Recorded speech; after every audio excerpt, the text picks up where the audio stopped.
This is aerogel, the world's lightest, that is least dense solid. This piece has a mass of just 1.22 grams. That is only a few times the mass of the same volume of air, which kind of makes sense because it is 99.8% air. In fact, some aerogels are so light that if you removed all the air from them, they would be less dense than air. I have long been fascinated by aerogel, so I actually flew out to Aerogel Technologies in Boston to find out, why was aerogel invented? How is it made? Why is it such a good thermal insulator? And what is it used for? Okay, we are going to try an experiment to demonstrate the insulating power of aerogel. So over here we have two setups, one with a glass petri dish and the other one with aerogel on top. Both are made of silica, but with very different physical structures. We're gonna see how long it takes to melt these chocolate bunnies with a Bunsen burner. Now to have a look at this experiment, we have a Fleur T1020, which can see temperatures up to 2,000 degrees Celsius. It's getting pretty hot. Yeah, you can see that the glass is getting really hot already. And after just a minute... It's starting to smoke. Oh, okay. It's definitely melting and smoking. Oh yeah, here we go. I would say that that's a phase change. We've got a liquid chocolate situation. We have some smoking bunny. Over here, the bunny is actually sort of melting over, and look, it's sort of tilting to the side. Alright, I think we're gonna call that a melt. What is that? Oh! On cue, on cue. I would say that that's a material film. Not only did the bunny melt quickly, the petri dish cracked under the thermal expansion. You wanna pop it in? So now let's try the aerogel. Okay. Alright. So how was aerogel invented?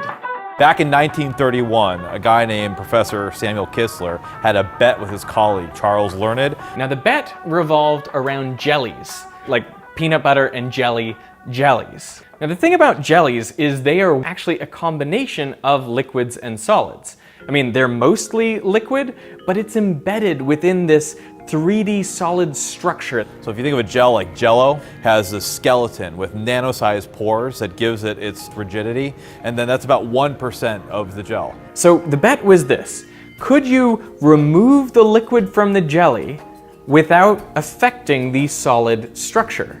I mean, if you just evaporate the liquid out, well, then the solid structure shrinks, because as you remove liquid molecules, they pull on each other and they pull on the solid structure around them, basically crumpling it from the inside. Now, Samuel Kistler solved this problem in two ways. First, he realized you could replace one liquid with another inside the jelly just by washing it thoroughly. So you could swap out, say, water for alcohol. And then, if you take the jelly and put it in a high pressure vessel called an autoclave. By heating it to the high temperature and high pressure point called the critical point of the liquid, that liquid transformed into a semi-liquid semi-gas called a supercritical fluid. At this point, there is no longer a distinction between liquid and gas. Those molecules are no longer pulling on each other. And so once you've depressurized the vessel, that solid skeleton, that 1% of the mass of the gel, is left behind intact, except for where there was liquid in the pores before is now gas. And that solid skeleton, that nanoporous solid, is what we call aerogel. Kistler published his findings in Nature in 1931. It is getting pretty hot, as you can see through the thermal camera. But coming up on 3 minutes, there's still no sign of melted chocolate. So we're gonna pull out a thermocouple and just check the temperature underneath the bunny, like underneath the aerogel, and see what the flame temperature is. You can kind of see that the parts of the bunny are getting hot, but it's not the bottom of the bunny, it's all the around the bunny. Exactly. That convective heat is moving up and around the aerogel. So you can see the thing is getting red hot. And by 4 minutes, the bunny's looking a little soft. Pretty good though, considering how easy it is to melt chocolate. Can I put my finger here? Be careful. It's not that it's hot, it's that it's brittle. Right. But yeah, totally cool to touch, right? It is just warm to the touch. He made aerogels out of all sorts of things. He made them out of eggs. He made them out of rubber, out of nitrocellulose. And included in there was silica. Actually, right here on the table, I have some examples of some silica gels. This is a wet silica gel. It's kind of rubbery, So I can just, carve out a piece. It is 97% alcohol inside of its pores, and then the remaining 3% solid is amorphous silica. Can I touch it? Yeah, absolutely. It's kind of rubbery, not that strong. So was I cracking it there, or was it already kind of cracked? No, whoa. It's very easy to break, very crumbly. The next step is to replace the alcohol in the gel with liquid carbon dioxide. We're about to see liquid CO2. Liquid CO2 has the advantage of being non-flammable, plus it's got a low critical temperature. Open it up and I see it flooding in there. yeah, it's flooding in. There it goes. Just another solvent. You can clearly see it's just so much cooler on top. What temperature is it on the bottom? We're at 600 right now. 600 degrees Celsius. That's Getting 1250 melted, Fahrenheit results, right right? now. Whoa. Notice where the bunny is melting. It's melting right on that edge where the heat's, like the flame is kind of crawling up and over. So again, that's Oh, bunny down. well, not a bad result. Not a bad result at all.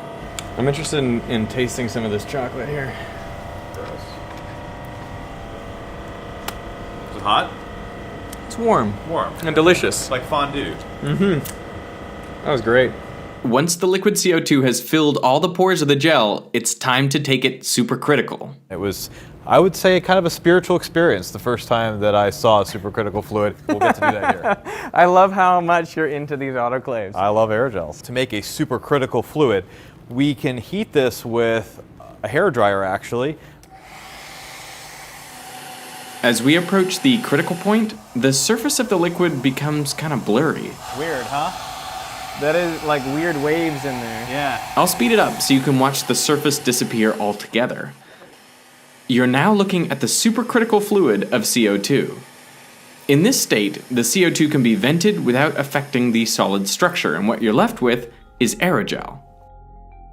If you look at aerogel on a light background, it's almost impossible to see because it is pretty transparent. But if you look at it on a dark background, then you can see that it has a slight bluish color. And it's bluish for the same reason that the sky is blue, because all those tiny little nanoscale structures, they scatter the light according to Rayleigh scattering. And the intensity of light scattered is proportional to 1 over wavelength to the power of 4, which means it scatters shorter wavelengths like blue much more than it scatters yellow or red. And for that reason, aerogel looks opaque in the ultraviolet and transparent in the infrared. Now, what do you think this would look like if I held it up to the blue sky? What do you think we would see? Would it look ultra blue? No, it looks yellow. And that's because the aerogel is actually scattering out that blue light, and so what passes through and makes it to our eyes is the longer wavelengths like the yellows and oranges.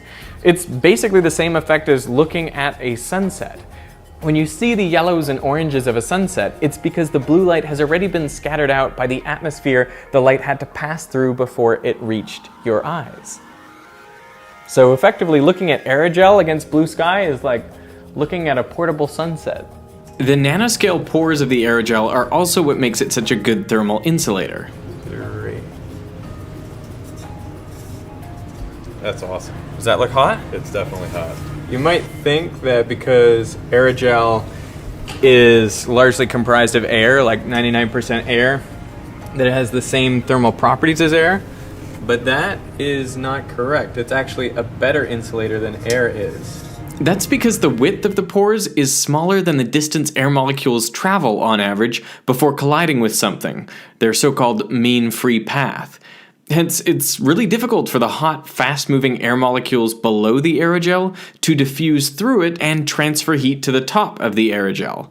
This is called the Knudsen effect. It is so weird because, you don't expect something that's transparent to block the heat that well, but this really does. And that's why NASA used aerogel insulation on the Sojourner rover, Spirit and Opportunity, the Curiosity rover, and they plan to use it on future missions to Mars. Why does it need insulation? The electronics, because they don't want the electronics to get cold during the cold nights on Mars. NASA has also put aerogel to more exotic uses, notably to catch dust from a comet as part of the Stardust mission. So the particles were traveling about 6 kilometers per second relative to the aerogel. So when they hit the aerogel, because the aerogel's a very low density material, very, very porous material, the particles actually enter the aerogel, and as they travel through the aerogel, they basically break apart the network that makes up the aerogel, and they lose energy in the process and eventually come to a stop. This is good for capturing particles because if a particle like that were to hit a solid surface, then it just stops, immediately. And just vaporizes. And vaporizes. So, should we expect to see aerogel in our everyday lives anytime soon? One of my running jokes is when they build skyscrapers in Antarctica, they'll use aerogel as thermal insulation. Why do you say that? Well, because then they'll really care about how thermal efficient it is, because it'd be so cold there. Right. So instead of having, 10 feet of fiberglass insulation, you could have 6 inches or something of aerogel. Scientists are currently working on reducing costs and increasing durability. And that's true. They do have some elastic Okay. layers. Yeah. So there we go. So it is not hard to break. They've already made a lot of progress. For example, original silica aerogel is hydrophilic. There we go. Now this is a hydrophilic aerogel, So once we've done this, is that piece of aerogel ruined now? pretty much. But there are ways to make it waterproof. So if you want to see that and all the other next generation aerogels, then subscribe to the channel, and this may be the start of an aerogel trilogy.